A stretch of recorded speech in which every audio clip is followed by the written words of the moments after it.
বন্ধুরা, আপনারা যদি ভারতীয় দলের এই বিশাল জয়ে খুশি হয়ে থাকেন তাহলে আমাদের আজকের ভিডিওতে লাইক করতে ভুলবেন না। বন্ধুরা, আজ ভারত নিউজিল্যান্ড দলের সাথে যা করল সেটি পুরো ক্রিকেট বিশ্ব দেখেছে। আজ নরেন্দ্র মোদী ক্রিকেট স্টেডিয়ামে ভারত ও নিউজিল্যান্ড রোমাঞ্চকর ফাইনাল ম্যাচে একে অপরের মুখোমুখি হয়। আর এই ম্যাচে ভারতীয় দল নিউজিল্যান্ডকে লজ্জাজনকভাবে হারিয়ে বিশ্বকাপে শিরোপা জয় করে। ভারতীয় দলের এই অসাধারণ পারফরম্যান্স দেখে মুগ্ধ পুরো দুনিয়া। শুধু তাই নয়, ভারতীয় দলের এই পারফরম্যান্স দেখার পর আর চুপ করে থাকতে পারলেন না বিশ্বাসসেরা কিং খেলোয়াড়রা। পাকিস্তানের সেরা খেলোয়াড় শোয়েব আখতার, ইনজামুল হক, অসীম আকরাম ও সচিন টেন্ডুলকর ভারতীয় দলের এই পারফরম্যান্স নিয়ে যা বলল শুনে অবাক পুরো ক্রিকেট বিশ্ব। তাহলে চলুন বন্ধুরা, দেরি না করে দেখি আসা যাক ভারতীয় দলকে নিয়ে কে কি বলেছে। এসব কিছু বলবো আজকের এই ভিডিওতে। তবে তার আগে ফাইনাল ম্যাচে ভারতীয় দলের কোন খেলোয়াড়ের পারফরম্যান্স আপনার কাছে মূল্যবান কমেন্ট করে জানাতে ভুলবেন না। টি-20 বিশ্বকাপ 2026-এর মেগা ফাইনালে আজ আহমেদাবাদের নরেন্দ্র মোদী স্টেডিয়ামে ইতিহাস গড়ল ভারত। টসে জিতে নিউজিল্যান্ড ভারতকে ব্যাটিংয়ে পাঠালেও তারা হয়তো কল্পনাও করতে পারেনি ভারতের ব্যাটাররা আজ ঠিক কোন মেজাজে মাঠে নেমেছে। নির্ধারিত 20 ওভারে 5 উইকেট হারিয়ে ভারত পাহাড় সম 255 রানের এক বিশাল স্কোর দাঁড় করায়। ভারতের হয়ে আজ রুদ্রমূর্তি ধারণ করেছিলেন সঞ্জু স্যামসন। মাত্র 46 বলে 5টি 4 এবং 8টি বিশাল ছক্কার সাহায্যে 89 রানের এক বিধ্বংসী ইনিংস খেলেন তিনি। তাকে যোগ্য সঙ্গী দেন অভিষেক শর্মা, যিনি মাত্র 21 বলে খেলেন 52 রানের টর্নেডো ইনিংস। এছাড়া ঈশান কিষান 25 বলে 54 রান এবং শেষের দিকে শিভম দুবে মাত্র 8 বলে 26 রান করে নিউজিল্যান্ডের বোলারদের নাজেহাল করে ছাড়েন। 256 রানের বিশাল লক্ষ্য তাড়া করতে নেমেই শুরুতেই চাপে পড়ে যায় নিউজিল্যান্ড। পাওয়ার প্লে শেষ হওয়ার আগেই মাত্র 4.5 ওভারে 47 রানেই তাদের 3টি গুরুত্বপূর্ণ উইকেটের পতন ঘটে। ফিন অ্যালেন 9 রানে প্যাটেলের শিকার হন, আর রচিন রবীন্দ্রকে 1 রানেই প্যাভিলিয়নে ফেরত পাঠান জসপ্রীত বুমরা। এমনকি গ্লেন ফিলিপসকেও 5 রানে বোল্ড করে সাজঘরে ফেরান প্যাটেল।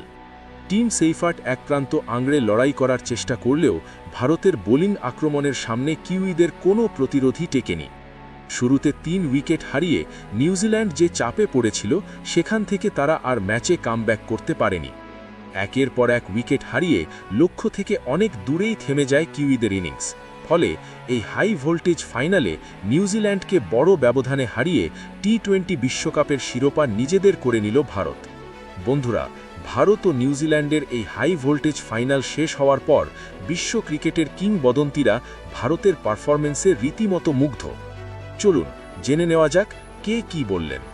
পাকিস্তানের রাওয়ালপিন্ডি এক্সপ্রেস শোয়েব আখতার ভারতের এই ব্যাটিং তাণ্ডব দেখে থতমত খেয়ে গেছেন। তিনি তার প্রতিক্রিয়ায় বলেন, বাপ রে বাপ, ভারত আজ যা ব্যাটিং করল তা দেখে মনে হচ্ছিল যেন কোনো ভিডিও গেম খেলছে। 255 রান একটি টি-20 ফাইনালে করা মানে ম্যাচ ওখানেই শেষ করে দেওয়া। বিশেষ করে সঞ্জু স্যামসন আর অভিষেক শর্মা যেভাবে কিউই বোলারদের ওপর স্টিম রোলার চালিয়েছে তা অবিশ্বাস্য। নিউজিল্যান্ডের 3 উইকেট শুরুতেই পড়ে যাওয়ার পর তারা আর মাথা তুলে দাঁড়াতে পারেনি। ভারতের এই আক্রমণাত্মক ক্রিকেট আজ পুরো বিশ্বকে ভয় ধরিয়ে দিয়েছে। সুলতান অফ সুইং ওয়াসিম আকরাম ভারতের বোলিং ও ফিল্ডিংয়ের প্রশংসা করে বলেন, ভারত আজ শুধু ব্যাট হাতে নয়, বল হাতেও চ্যাম্পিয়নের মতো খেলেছে। প্যাটেল এবং বুমরা যেভাবে শুরুতেই নিউজিল্যান্ডের টপ অর্ডার গুড়িয়ে দিল, সেখানেই ম্যাচ ভারতের পকেটে চলে আসে। 4.5 ওভারে 47 রানে 3 উইকেট হারানো মানে আপনি ফাইনাল থেকে ছিটকে গেছেন। স্যান্টনারের দলের কোনো সুযোগই ছিল না আজ কামব্যাক করার। ভারত আজ আক্ষরিক অর্থেই বিশ্বসেরা দল হিসাবে নিজেদের প্রমাণ করল। সাবেক পাক অধিনায়ক ইনজামুল হক বলেন, ভারতের এই জয় কোনো অঘটন নয়, এটি তাদের কঠোর পরিশ্রমের ফল। মিডল অর্ডারে ঈশান কিষান আর শেষে শিভম দুবের সেই ক্যামিও ইনিংসগুলো নিউজিল্যান্ডকে মানসিকভাবে ভেঙে দিয়েছিল। নিউজিল্যান্ডের ব্যাটিং লাইন আপ যথেষ্ট শক্তিশালী হলেও ভারতীয় বোলারদের লাইন আর লেংথের সামনে তারা আজ অসহায় ছিল। ভারতকে আটকানো এই মুহূর্তে পৃথিবীর যে কোনো দলের জন্যই অসম্ভব। ক্রিকেট ঈশ্বর সচিন টেন্ডুলকর আবেগঘন এক বার্তায় বলেন, টিম ইন্ডিয়া, তোমাদের নিয়ে আমি গর্বিত। আহমেদাবাদের এই গ্যালারি আজ নীল সমুদ্রে পরিণত হয়েছিল। সঞ্জুর ইনিংসটি ছিল মাস্টার ক্লাস। শুরুতেই 3 উইকেট তুলে নিয়ে বোলাররা যে চাপ সৃষ্টি করেছিল তা থেকে নিউজিল্যান্ড আর বের হতে পারেনি। 256 রানের লক্ষ্য তাড়া করা চাপের মুখে সব সময় কঠিন। ভারত আজ দেখিয়ে দিল কেন তারা বিশ্ব চ্যাম্পিয়ন। পুরো টুর্নামেন্টে দাপট বজায় রেখে ট্রফি জেতা সত্যি বিশেষ কিছু।